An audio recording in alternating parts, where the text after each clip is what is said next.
Hey everyone, Mark with Nightingale University, and today we're going to highlight the movements of our overtime chair. The overtime chair is exactly that, folks. It was designed for 3 shifts a day, 24-hour day, 7-day week, and really a superior task seating solution in that environment. I'm going to move into the chair now, and we're going to actually go into what the movements of this chair are. On our right-hand side, you're going to see a number of levers.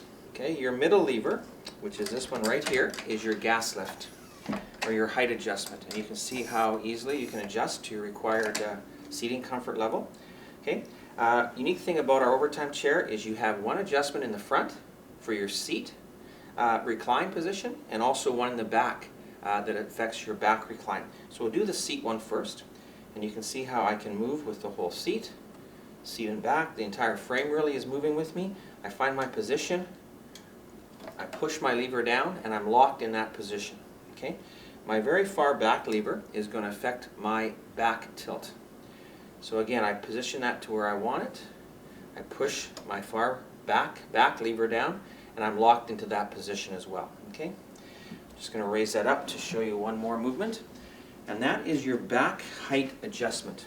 Okay, if you need more support in your back, higher reach of your back, there's a knob right here. You simply turn it left to loosen it, and you're going to be able to lift that back to required height. And you get a really nice range of movement there to support your back further.